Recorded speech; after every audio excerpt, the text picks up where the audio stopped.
এই গণভোট কিসের জন্য? দেশকে ফ্যাসিবাদ থেকে মুক্ত করার জন্য। যেটা কাটা তার মানে হচ্ছে না, আর যেটা টিক চিহ্ন ওটা হচ্ছে হ্যাঁ। পরিষ্কার? এই গণভোট কিসের জন্য? দেশকে ফ্যাসিবাদ থেকে মুক্ত করার জন্য। ফ্যাসিবাদ কি এটাকে আপনাকে জানাই দিতে হবে?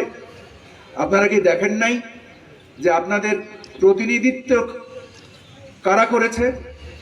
দুর্বৃত্তরা করেছে। তারা আপনাদের প্রতিনিধি হিসেবে জাতীয় সংসদে যে দেশকে একটা অকার্যকর রাষ্ট্রে পরিণত করার চেষ্টা করা হয়েছে।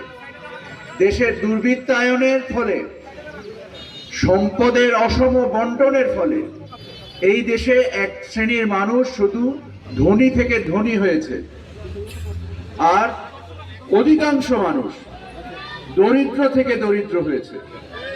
আমরা যখন এখানে আসি আমরা দেখি যে রাস্তার মধ্যে অনেক এই যে অটো রিক্সা চলতেছে, যার জায়গা নাই, এত জায়গা না, তারপরও আরেকটা লোক নতুন একটা রিক্সা নিয়ে উঠতেছে। কারণ দেশে কর্মসংস্থানের যে অভাব তৈরি হয়েছে, মানুষের রোজগার করার যে সম্ভাবনাকে চুরি করে নিয়ে যাওয়া হয়েছে আপনার কাছ থেকে বৈষম্য সৃষ্টি করার মাধ্যমে।